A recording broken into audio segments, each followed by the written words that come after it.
Hey guys, welcome back to another video. Today we are going to be replacing the PCV valve on this 2003 Toyota Corolla. First thing you want to do is take a 10mm socket and remove the bolt on top of this cover. You may also have two plastic caps right there.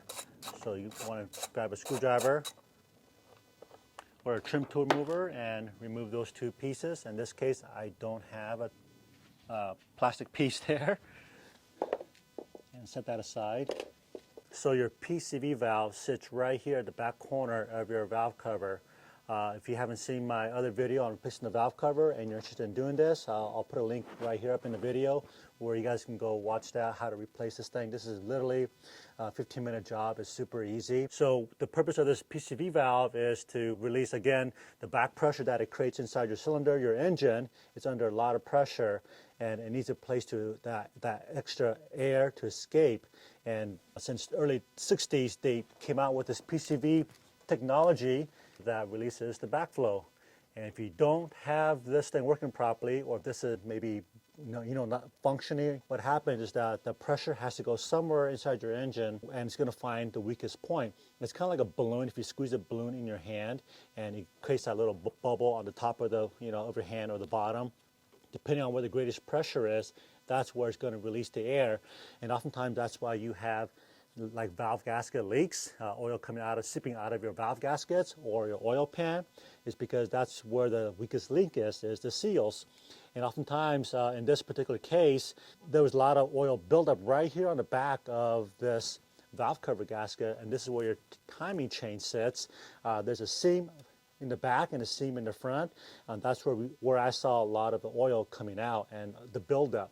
So if you guys are having a lot of oil buildup around your valve cover gasket, well, that's probably because this PCV valve has never been replaced. And same goes for the oil pan gasket. Again, that's also a weak area where where the pressure is going to let itself go. It's going to be in the seal area.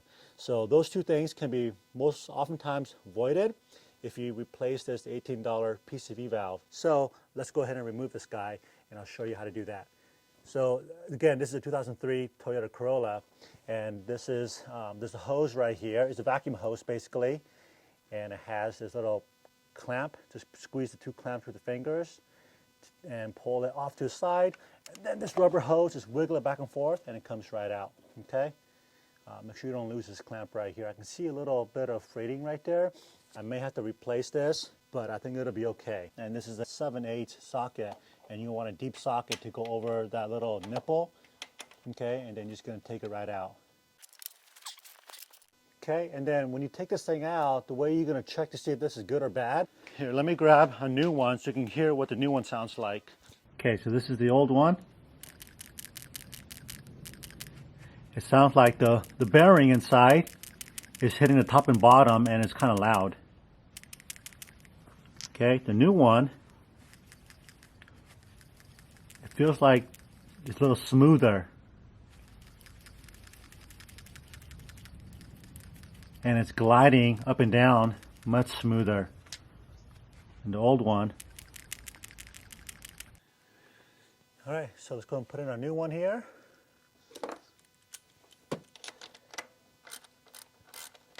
Go snug, okay, and then give it a quarter turn.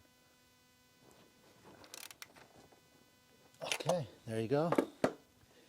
And we're gonna go ahead and plug in the hose real quick. Okay, we're gonna plug in the hose now. Slide it as far as it'll go up. Okay, so now I do gotta replace this because it did rip a little bit more here. So now I gotta go down to the store and get a new one. So one more thing I need to mention about this PCV valve is that if this wasn't working properly and the air was just circulating continuously, then what you'll have is you'll have a running lean situation where you're not getting enough fuel into the mixture and more air. And so that kind of explains why I had to replace that O2 sensor on the downside of the backside of the catalytic converter, and also the air mass flow sensor. So that was also one of the reasons why I knew that this PCV valve was going out or went out. And so if you guys get one of those air coats on your in your car running lean, well, this PCV valve could be possibly one of the issues. So unfortunately, this is a special order part because it's kind of molded to the engine and down to the intake, and I can't get it in today. So basically, I hope you guys get the idea of where it's located and how to put it in. Like I said, you guys just saw it's pretty simple. And if you have any thoughts or questions, please leave a comments down below, and we'll get back to you. Thanks for watching.